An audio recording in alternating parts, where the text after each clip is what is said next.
অনেক অপেক্ষা হয়েছে, অনেক সুযোগ দেয়া হয়েছে শুধরে যাবার, কিন্তু কুকুরের লেজ সোজা হওয়ার নয়। বাংলাদেশের বর্তমান শাসকরা ঠিক করেই নিয়েছে তারা আবার পূর্ব পাকিস্তান হবে। ঠিক এই মুহূর্তে যখন এই প্রতিবেদন তৈরি করছি, তখন বাংলাদেশ আর পাকিস্তান দুই দেশের মধ্যে সামরিক সম্পর্কের যোগাযোগ বিপুল উদ্দীপনায় এগিয়ে নিয়ে চলেছে। শুধু তাই না, পাকিস্তানের বড় বড় মন্ত্রীরা তারাও বাংলাদেশে আসবেন খুব শিগগির। ওদিকে বাংলাদেশের সেনাপ্রধান চীনের সঙ্গে সামরিক সম্পর্ক জোরদার করতে চীন সফরে যাচ্ছেন আজ থেকে। বোঝা যাচ্ছে পাকিস্তান, চীন, বাংলাদেশের ত্রিভুজ শক্তি ভারতকে ঘিরে ধরতে যে পরিকল্পনা করেছিল মাস তিনেক আগে চীনে বসে, যার কথা খুব জোরে সোরে পরবর্তী সময় অস্বীকার করেছে বাংলাদেশ, সেই সম্ভাবনা অর্থাৎ সেই ষড়যন্ত্রের কথাটা মিথ্যে নয়, একেবারে সত্যি। ওদিকে নির্বাচন এগিয়ে আসছে। এই নির্বাচনে আওয়ামী লীগকে বাইরে রাখতে প্ল্যান তৈরি আমেরিকা এবং তার সহযোগী পশ্চিমা বিশ্বের। তারা ফ্রি অ্যান্ড ফেয়ার ইলেকশনের কথা বলছে, কিন্তু ইনক্লুসিভ ইলেকশনের নাম নিচ্ছে না। নির্বাচন হয়ে যাওয়া মানে ভারতের শত্রুদের পাকাপাকি বসে যাওয়া সিংহাসনে। এত বড় ঝুঁকি কি নিতে পারে ভারত? কখনোই পারে না। সুতরাং অনেক সহ্য করা হয়েছে, আর নয়, এবার ঝাঁপালো ভারত। কিন্তু কিভাবে? যেভাবে ঝাঁপানোর ইঙ্গিত 4 মাস আগে দিয়েছেন অসমের মুখ্যমন্ত্রী হিমন্ত বিশ্ব শর্মা, যখন মোহাম্মদ ইউনূস থেকে শুরু করে বাংলাদেশের নব্য শাসকরা প্রত্যক্ষ হুমকি দিচ্ছিলেন প্রতিদিন একেবারে নিয়ম করে যে শিলিগুড়ি করিডর কেটে উত্তর পূর্ব ভারতকে বিচ্ছিন্ন করে দেয়া হবে ভারত থেকে, তখন অসমের মুখ্যমন্ত্রী বলেছিলেন আমাদের একটা মুরগির গলা মানে চিকেন স্নেক, শিলিগুড়ি করিডর যাকে সবাই বলে চিকেন স্নেক, কিন্তু বাংলাদেশের আছে একটা নয় দুটো মুরগির গলা, আর সেই গলা কেটে দিতে বেশি সময় লাগবে না। হিমন্ত বিশ্ব শর্মা ফাঁকা আওয়াজ যে দেননি সেটা আজ কিন্তু বোঝা যাচ্ছে। তিনি সাবধান করে দিয়েছিলেন, এই জন্য তার বলার উদ্দেশ্য ছিল শুধরে যাও বেটা, নইলে বিপদ। আর হিমন্ত বিশ্ব শর্মা যে তিনি এটা ভারত সরকারের মতামত না নিয়েই যে এই কথা বলেছেন তা কিন্তু নয়। হিমন্ত বিশ্ব শর্মা বলেছেন যে একটা কাটলে রংপুর ডিভিশন আলাদা হয়ে যাবে, আর একটা চিকেন স্নেক কাটলে চট্টগ্রাম বিচ্ছিন্ন।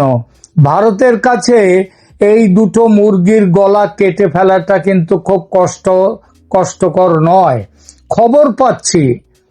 খবর পাচ্ছি রংপুর ডিভিশনের ঠাকুরগাঁওয়ে ভারতের প্ল্যান অনেকটা এগিয়েছে। চট্টগ্রাম করিডরেও ভারত কিন্তু ভারতীয় ফৌজ তৈরি। এই অভিযান শুধু যে ভারতীয় সেনা করছে ভাবাটা ভুল, একদমই ভুল। আওয়ামী লীগের বেশ কিছু কর্মী সমর্থক তরতাজা যুবক এসে গেছে দেশকে দখলদার মুক্ত করতে।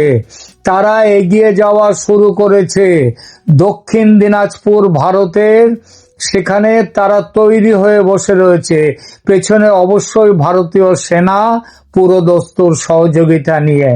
ইতিমধ্যে ঠাকুরগাঁও জেলার একটা অংশ দখলদার মুক্ত হয়েছে বলে জানতে পারছি। এখন অভিযান চলছে সীমিতভাবে, অনেকটা যেন সতর্ক করে দেওয়ার পালা চলছে, যেন বলছে ভারত যে শুধরে যাও ইউনূস, ঘোষণা দাও আওয়ামী লীগের ওপর থেকে নিষেধাজ্ঞা প্রত্যাহার করা হলো, বলো বাংলাদেশ পূর্ব পাকিস্তান হবে না, বাংলাদেশ ভারতের বন্ধুত্ব অটুট থাকবে, বলো এসব কথা, তাহলে এসব কিছুই হবে না, কিছুই হবে না, ঠিক সব ঠিক থেকে যাবে। কিন্তু ওই যে বললাম, কুকুরের লেজ শক্ত হয় না। ভারতীয় সেনার ওপর একটা চাপ কিন্তু আছে শিলিগুড়ি করিডরকে চওড়া করার। এটা একবারে অনেক দিনের দীর্ঘমেয়াদী চাপ, কিন্তু সেজন্য এই অভিযান এমনটা একদম নয়।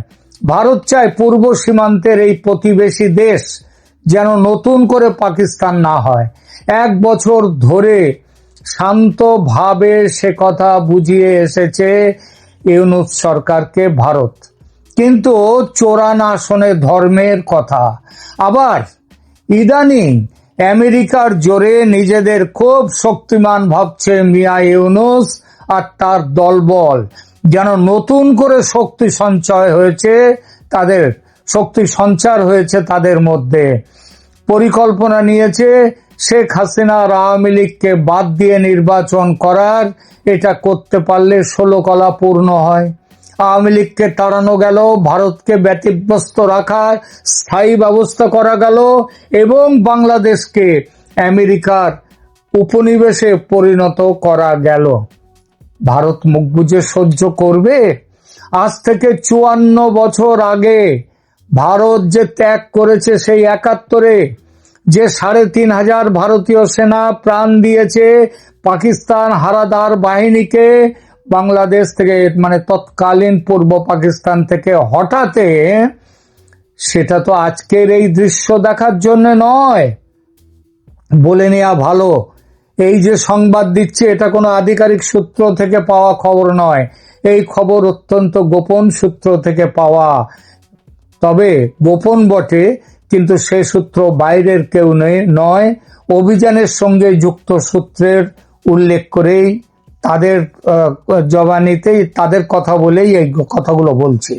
এবার বলি ভারত কিভাবে এগোতে চাইছে। তবে তার আগে আর একটা কথা, এই যে সেনাপ্রধান ওয়াকারুজ্জামান আজ যে হঠাৎ চীন সফরে যাচ্ছেন, হঠাৎ কেন এই যাওয়া?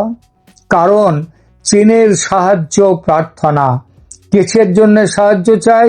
ভারতের হাত থেকে বাঁচাও। সামনের সপ্তাহে মোদি পুতিন, মানে ভারতের প্রধানমন্ত্রী নরেন্দ্র মোদি এবং রাশিয়ার প্রেসিডেন্ট পুতিন, তারা যাচ্ছেন বেইজিং। আলোচনায় বসবেন শি জিনপিং এর সঙ্গে। বাংলাদেশ থেকে মার্কিনীদের খেদিয়ে বিদায় করা, আমেরিকার দালাল ইউনূসকে গদি থেকে নামিয়ে দেয়া, এই বিষয়টা উঠে আসবেই 3 নেতার আলোচনায়। আর এটা হলে ওয়াকার সাহেবের জারি জুরি, তিনি যে হাসিনা বিদায় কুনাট্য রঙ্গের প্রধান চরিত্র ছিলেন, ফাঁস হয়ে যাবে সব কথা। সুতরাং চীনের পায়ে ধরতে যাচ্ছেন ওয়াকারুজ্জামান। মুখে আরতি যে বাঁচান হুজুর, কিন্তু চীন কি বাঁচাতে আসবে? না, আসবে না, সুযোগই পাবে না। ভারত চরম ব্যবস্থা নেবেই এবার। আমেরিকার হাতের পুতুল ইউনূস এবার হটবেই। কোন কৌশল নিতে পারে ভারত? ভারতের সম্ভাব্য কৌশলগত প্রতিক্রিয়া হলো যে অ্যাকশন প্ল্যান নিয়ে করবে, সেটা যেমনটা বলেছেন অসমের মুখ্যমন্ত্রী তেমনি। প্রথম ভারতের নজর সেটা হচ্ছে উত্তর বাংলাদেশের যে রংপুর করিডর। শর্মার উল্লেখ অনুযায়ী প্রথম চিকেন নেকটি 80 কিলোমিটার দীর্ঘ উত্তর বাংলাদেশ করিডর, যা দক্ষিণ দিনাজপুর থেকে দক্ষিণ পশ্চিম গারো পাহাড় পর্যন্ত মেঘালয়ের বিস্তৃত। এই করিডরটা নিয়ে নিতে পারলে রংপুর বিভাগ সম্পূর্ণভাবে বাংলাদেশের বাকি অংশ থেকে বিচ্ছিন্ন হয়ে যাবে। দ্বিতীয় চিকেন নেক বাংলাদেশের হলো চট্টগ্রাম করিডর। দ্বিতীয়টি 28 কিলোমিটার দীর্ঘ চট্টগ্রাম করিডর, যা দক্ষিণ ত্রিপুরা থেকে একেবারে বঙ্গোপসাগর পর্যন্ত বিস্তৃত। এটি বাংলাদেশের অর্থনৈতিক ও রাজনৈতিক কেন্দ্রের রাজনৈতিক কেন্দ্রের একমাত্র সংযোগ এবং ভারতের চিকেন নেকের চেয়েও এটা সরু, এর চওড়াটা কম। তো ভারতের বর্তমান প্রতিরক্ষা কৌশল হচ্ছে আগে শিলিগুড়ি করিডরকে নিশ্চিত করতে, তাদেরকে দুর্গীকরণ, তাদের নিরাপত্তাকে সুরক্ষিত করতে, সেটা হচ্ছে বাংলাদেশের যে এই যে রংপুর করিডর আছে সেটাকে নেয়া, সেটাকে দখল করা, সেটাকে কেটে দেয়া। আবার বলছি দখল করা নয়, ওটাকে মুক্তাঞ্চলে পরিণত করা, ওটা বাংলাদেশের থাকবে বলেই আমাদের কাছে খবর। ভারত ইতিমধ্যে শিলিগুড়ি করিডরে ব্যাপক নিরাপত্তা বৃদ্ধি করেছে। রাশিয়ান S-400 ট্রায়াম্ফ যে দূরপাল্লার বিমান প্রতিরক্ষা ব্যবস্থা অলরেডি সেখানে মোতায়েন করা হয়েছে, যা 400 কিলোমিটারেরও বেশি দূরত্বে একযোগে একাধিক আকাশ থেকে আকাশের লক্ষ্যবস্তুকে তারা শেষ করে দিতে পারে। এছাড়াও রাফাল যুদ্ধ বিমান এবং ব্রহ্মোস ক্রুজ মিসাইল, এই রেজিমেন্ট, রাফাল যুদ্ধ বিমানের যে রেজিমেন্ট সেটাও সেখানে শিলিগুড়ি অঞ্চলে সেখানে মোতায়েন করা হয়েছে, এবং ব্রহ্মোস ক্রুজ মিসাইলের যে রেজিমেন্ট সেটাও সেখানে মোতায়েন করা হয়েছে।